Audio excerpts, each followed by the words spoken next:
Hello students,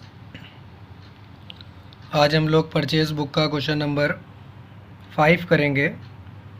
question number 5 में आपके सामने कुछ कॉलम हमने बनाए हैं। इस कॉलम को ज़रा आप लोग पहले ध्यान दें।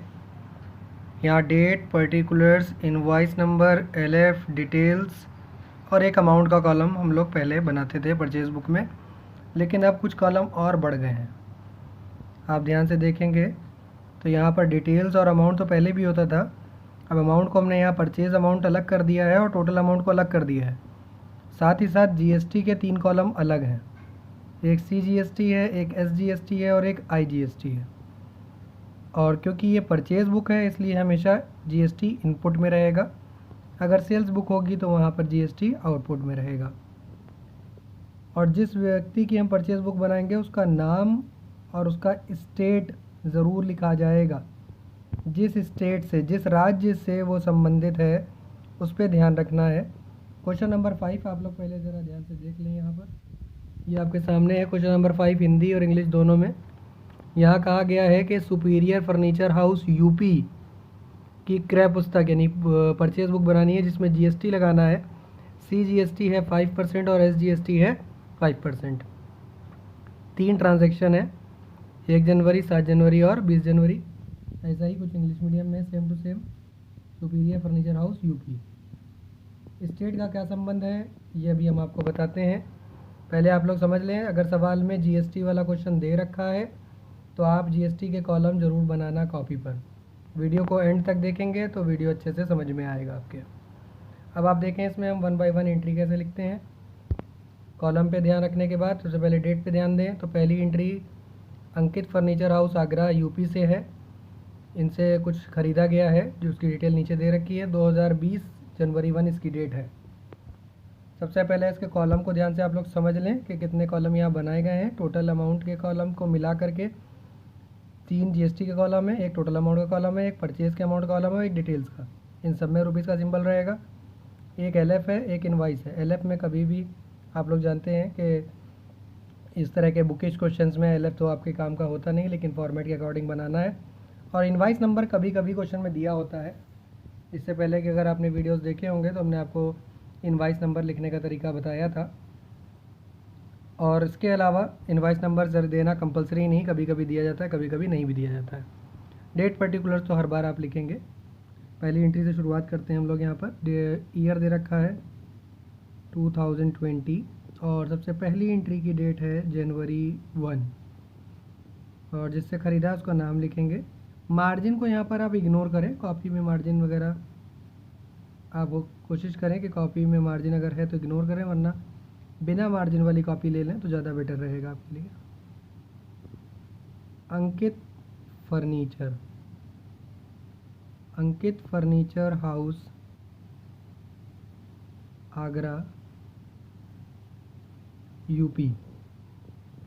अंकित फर्नीचर हाउस आगरा यूपी, ये पहली एंट्री है 1 जनवरी वाली। अंकित फर्नीचर हाउस आगरा यूपी से खरीदा।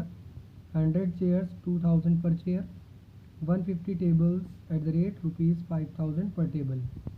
अब इसको यहाँ पर हम लोग लिखेंगे कि इनसे क्या क्या ख़रीदा गया है, क्योंकि यहाँ कोई इनवाइस नंबर नहीं है। अगर होता तो लिखते, क्वेश्चन में नहीं दे रखा है तो नहीं लिखेंगे। 100 chairs at the rate ₹2000 each. और इसके साथ में ही 150 टेबल्स भी है और टेबल्स का रेट है ₹5000 ईच। अब क्या करना है ज़रा ध्यान से समझिए। पहले इन दोनों को मल्टीप्लाई करके डिटेल्स में लिखेंगे। तो 100 इंटू 2000 करेंगे। सबसे पहला डिटेल्स में अमाउंट आएगा 2 लाख यानी 2 लाख रुपए। फिर 150 को 5000 से मल्टीप्लाई करेंगे, दूसरा अमाउंट आएगा 7,50,000। और इसके बाद इन दोनों को ऐड करके इसी के नीचे लिखेंगे। तो ऐड करने पर आ जाएगा 9,50,000। इसके बाद आप क्वेश्चन में देखेंगे तो अभी ये पॉइंट कंप्लीट नहीं हुआ, इसमें ट्रेड डिस्काउंट भी है 20%। तो अब इसी के नीचे यहाँ पर लिखेंगे ब्लैक पेन से, यहाँ पर हेडिंग के तौर पर लिख देंगे लेस, और उसमें आएगा 20% ट्रेड डिस्काउंट।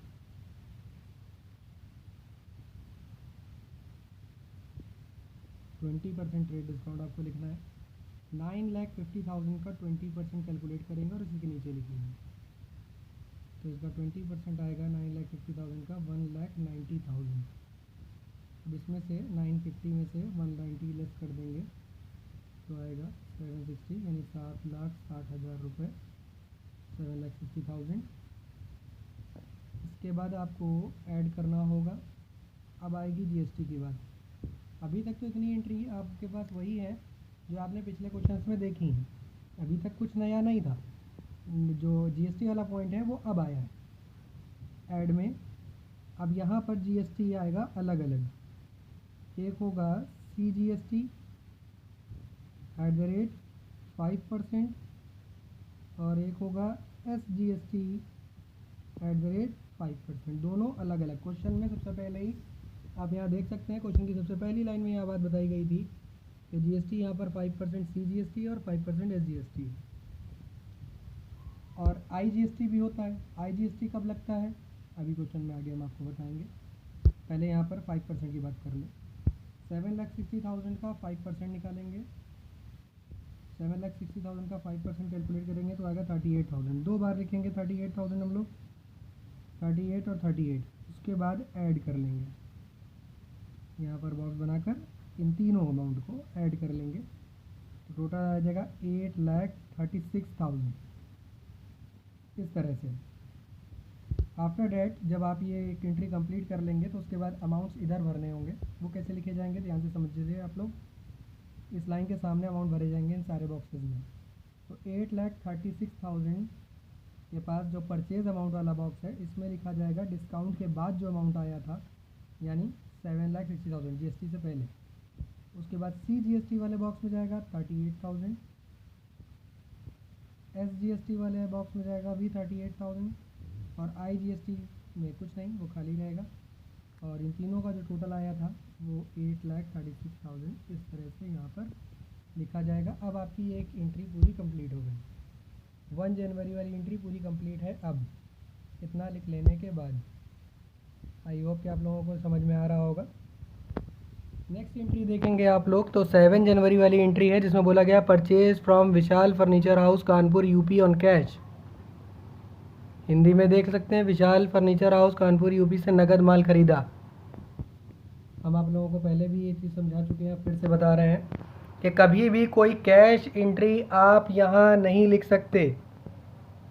इस परचेज बुक में कोई भी कैश एंट्री नहीं लिखी जाएगी, क्योंकि कैश की जितनी भी एंट्रियाँ होती हैं वो सब हम लोग कहाँ लिखते हैं, कैश बुक में। और कैश बुक हम आपको पहले ही बता चुके हैं, आप लोग वीडियोस देख भी चुके होंगे। नहीं देखे हैं तो आप लोग कैश बुक के वीडियोस देख सकते हैं, चैनल पर अवेलेबल हैं। आप लोग प्लेलिस्ट में जाएंगे तो कैश बुक नाम की पूरी प्लेलिस्ट मिलेगी जिसमें कैश बुक के जितने भी डिफरेंट टाइप के क्वेश्चन हमने सब बताए हैं आपको। तो अभी आपको यहाँ पर ये चीज़ समझनी है, ये बात बहुत अच्छे से समझ लेनी है कि कभी भी परचेज बुक आप बना रहे हो वो उसमें जीएसटी का क्वेश्चन हो या ना हो, लेकिन अगर किसी व्यक्ति से भी कोई प्रोडक्ट ख़रीदा गया है ऑन कैश, तो चाहे वो विद इन सेम स्टेट हो या सेम स्टेट ना भी हो, अगर कैश पे ख़रीदा गया है तो वो एंट्री आप नहीं लिखेंगे, उसको इग्नोर कर दें बिल्कुल। उसके बाद नेक्स्ट एंट्री देखें। 20 जनवरी Hariom and company new Delhi से कुछ परचेज़ किया गया है, ख़रीदा गया है। तो इसकी डेट डालेंगे यहाँ पर, एक लाइन यहाँ पर छोड़ देंगे। उसके बाद यहाँ डेट डाल रहे हैं हम जनवरी 20 और जिससे ख़रीदा है उसका नाम है हरिओम एंड कंपनी और इनका एड्रेस है, स्टेट है इनका न्यू दिल्ली। और प्रोडक्ट की डिटेल है, इन्होंने से क्या क्या ख़रीदा गया है। 50 चेयर्स हैं, 1,500 each chair, 100 tables at the rate of ₹4,000 each. तो इसको किस तरह से लिखेंगे आप ज़रा ध्यान से समझें यहाँ पर। तो पहले लिखेंगे 50 chairs at the rate of ₹1,500 each. और सेकंड प्रोडक्ट है 100 tables at the rate of ₹4,000 each. ये 4,000 है बेटा, इन दोनों को मल्टीप्लाई करेंगे। अब यहाँ एक एक करके लिखेंगे। तो पहला 50 × 1,500 तो सबसे पहला मल्टीप्लाई करने पर अमाउंट आएगा 75,000। फिर 100 इंटू 4,000 करेंगे तो मल्टीप्लाई करने पर अमाउंट आएगा 4 लाख रुपीज़। आफ्टर डेट आप इन दोनों को ऐड कर लेंगे, ऐड करने पर आएगा 4,75,000। ऐड करने के बाद आप क्वेश्चन में देखेंगे ट्रेड डिस्काउंट लेस करने के लिए दे रखा होगा, तो यहाँ पर 20 जनवरी वाली में ट्रेड डिस्काउंट है 10%, तो लेस में लिखेंगे 10% ट्रेड डिस्काउंट और 4,75,000 का 10% 47,500 होगा। इसको आप इसमें से लेस कर देंगे 475 में से, तो लेस करने के बाद आएगा 4,27,500। अब बात आपको समझनी है अच्छे से, ये CGST, SGST और IGST का क्या फ़र्क है यहाँ पर, इन दोनों का डिफरेंस अब आपको अच्छे से समझ में आएगा। ध्यान से देखें, ये परचेज़ बुक हम किसके लिए बना रहे हैं, ये परचेज़ बुक हम सुपीरियर फर्नीचर हाउस यूपी के लिए बना रहे हैं। यानी ये परचेज़ बुक जिस व्यक्ति की है वो कहाँ का रहने वाला है, किस स्टेट से बिलोंग करता है, यूपी से। अब आप एक बात अच्छे समझ लें, यूपी का अगर ये रहने वाला है तो यूपी के रहने वाले जितने भी डीलर्स हैं, कहीं से भी अगर ये प्रोडक्ट परचेज़ करता है और वो व्यक्ति भी यूपी का रहने वाला है तो उसके लिए GST दो अलग अलग होंगे, CGST, SGST। लेकिन अगर ये यूपी में रहता है जिसकी बुक हम बना रहे हैं परचेज़ बुक, और ये किसी ऐसे व्यक्ति से प्रोडक्ट खरीदता है जो यूपी के बाहर रहता है, यूपी के बाहर किसी भी स्टेट में रहता हो, चाहे वो दिल्ली में हो, महाराष्ट्र में हो, राजस्थान में हो, हरियाणा में हो, कहीं भी हो, वो आपको ये ध्यान रखना है कि अगर यूपी के बाहर से हम खरीद रहे हैं, यूपी के अंदर CGST, SGST दोनों अलग अलग, और यूपी के बाहर यहाँ न्यू दिल्ली से ख़रीदा है तो यहाँ CGST और SGST दोनों अलग अलग नहीं होंगे, बल्कि सिर्फ एक GST लगेगा IGST, और दोनों के परसेंटेज ऐड हो जाएंगे, 5 और 5 अलग अलग नहीं होगा। यहाँ 10% लगेगा और 10% इसका 4,27,500 का, तो आ जाएगा 42,750। अब आप ऐड करेंगे इन दोनों को, तो ऐड करने पर आएगा 4,70,250। इसके बाद इस एंट्री को कंप्लीट करने के लिए आप इन अमाउंट्स को इधर अमाउंट के कॉलम में लिखेंगे। तो पहला परचेज़ के अमाउंट में आएगा 4,27,500, इसमें CGST और SGST नहीं होगा, IGST में अमाउंट भरा जाएगा 42,750, और लास्ट में टोटल में आएगा 4,70,250। इस क्वेश्चन में सिर्फ 2 ही एंट्रीज आपके काम की थी जो कि आपने लिख ली हैं।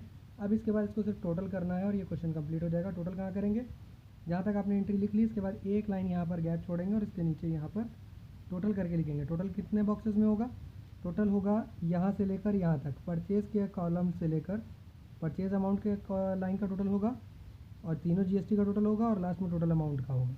यहाँ से यहाँ तक पूरा टोटल करके ब्लैक पेन से बॉक्स बनाकर टोटल लिख देंगे यहाँ पर और पूरा टोटल बना देंगे। तो अब आप लोग यहाँ पर देख सकते हैं हमने इसको टोटल किया कर लिया है। तो परचेज़ के अमाउंट का टोटल करने पर 11,87,500, और इनपुट CGST का टोटल 38,000, इनपुट SGST का टोटल 38,000, इनपुट IGST का टोटल 42,750, और लास्ट वाला सबसे लास्ट में जो टोटल अमाउंट था उसको ऐड करने पर आया है 13,600,250। और ये पर्टिकुलर्स वाले बॉक्स में यहाँ पर ब्लैक पेन से आप इस तरह से टोटल लिख देंगे, राइट अलाइनमेंट में लिखना है राइट साइड पर। और यहाँ पर जो डेट का कॉलम है उस पर ध्यान रखना है कि डेट आपको हमेशा उस मंथ की लास्ट डेट डालनी होगी जिस मंथ का ये क्वेश्चन है। तो ये क्वेश्चन था बेटा जनवरी का, तो जनवरी की लास्ट डेट होती है जनवरी 31, तो यहाँ जनवरी 31 हमने लिख दिया। अब ये टोटल भी आ गया और इसके जो भी आंसर हैं वो क्वेश्चन में दिए गए आंसर से मैच कर रहे हैं। आप यहाँ से आंसर मैच कर सकते हैं।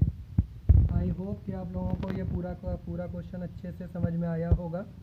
आपने वीडियो स्टार्ट से लेकर एंड तक देखा होगा, तो उम्मीद है हमको कि आपको पूरा ही क्वेश्चन के सारे पॉइंट क्लियर हो गए होंगे।